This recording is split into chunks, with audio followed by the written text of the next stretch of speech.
So the Secret Service director has resigned. Should have been fired, but has resigned. But the DNC is coming up in just a couple of weeks in Chicago, as well as rallies, campaign speeches are going on as we speak.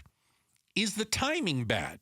Joining us right now is ABC crime and terrorism analyst and former FBI agent himself, Mr. Brad Garrett. Brad, thank you so much for being with us today. You're welcome. All right. Hey, Brad, is it bad timing or is the Secret Service better off without her? I would guess the Secret Service is way better off without her, but you're the expert, so I'm asking you. So obviously the buck starts with upper management, right? I mean, how many police chiefs across the country have been fired because of stuff their troops did? Yeah. So I get all that. I mean, is she actually responsible for miscommunication, or we can go through what I think happened out there? Okay. No, because there would have been an incident or on-scene commander that would have been making decisions about, as intel comes in, what to do with it, what to tell the snipers, what to tell the surveillance teams, etc. And so, she summed it up saying it's just a failure. They made a mistake. Yeah. And one of the problems they have, and they can't help it, is that even in your town, if a big politician comes to town, obviously the Secret Service is there, but your city, county, and state police are also there. And they basically many times cover sort of the outer perimeter, but close in to, in particular, an outdoor event. Right. And so the Secret Service, to a certain extent, has to rely on them to pass intel as to what they see. And as you both know, there's a lot of stories about what was seen and or heard in reference to the shooter upwards to an hour before he ever committed the shooting. And, I don't know what to make of all of that, other than it appears to me if he shows up with a rangefinder, why in the world wasn't he pulled aside and drilled about what are you doing with a rangefinder in an event like this? Yeah, good point. For starters. Right.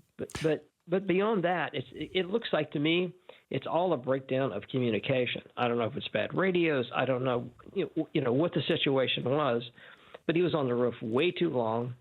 I think the Secret Service sniper couldn't actually see if he had a weapon. They're not going to give him a green light until they know he's actually armed. A threat, yeah. And, that broke down. So anyway, interesting. It's just a super sad situation. We're talking to ABC crime and terrorism analyst Brad Garrett, also a former FBI agent. I have a question. I think one of the frustrations, maybe I'll use the term, that I have, and I think it's fueled a lot of the conspiracy theories out there, is we are, 11 days removed now? We've yet to have a press conference. You know, the one where everybody stands up there and you guys all wear your blazers and yours says FBI and theirs says Secret Service and his says Pennsylvania Department of State, whatever. Like the information we've gotten from this is basically the stuff we've seen with our own eyes and or leaks that have come out of law enforcement. Why hasn't there been a reckoning? Tell the public what happened. Because I think two things. One is that they want to be, quadruply sure whatever they tell us is as accurate as it can be. And, secondly, they have to deal with sort of sources and methods here. In other words, what they have uncovered obviously is a flaw in their system. And they want to be really careful about how they talk about that, because are you then feeding the next would-be shooter of, that's a hole, I could probably get through that at the next event or whatever it might be. It's a combination of the two. The problem is, of course, is that we've become, very transparent about these mass shootings as they occur, to your point. And I think that's an utter frustration. I believe the Secret Service and the FBI are going to, within a fairly short period of time, just have to have a press conference. Right? This isn't that complicated. No. At the end of the day, if it was missed radio stuff, if it was whatever it might be, then it is what it is. And so we'll have to see. Is the Secret Service, Brad Garrett's joining us, ABC crime and terrorist analyst. Is the Secret Service as strong as it used to be?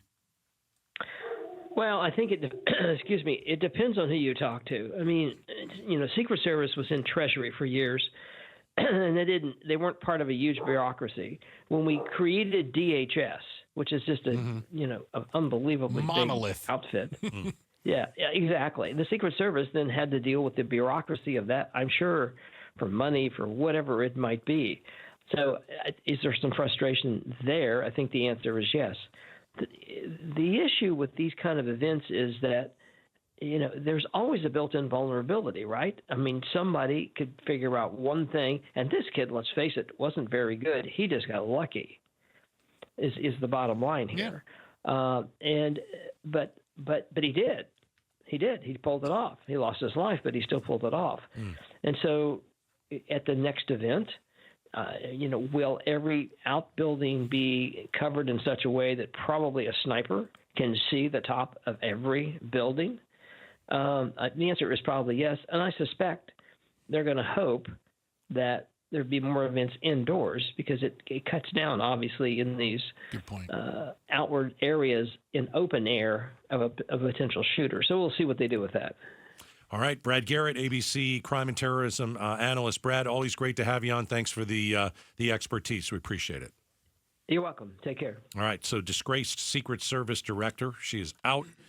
Too bad she didn't get fired, though. I think she deserved to get fired. I think that's a no-brainer. I think Biden would have looked good firing her. I don't know why he didn't. Seriously. I don't know why he didn't. I don't get it. Thanks for watching Outspoken with Bruce and Gatos. Tap to watch more from KTAR News and click the button in the middle to subscribe.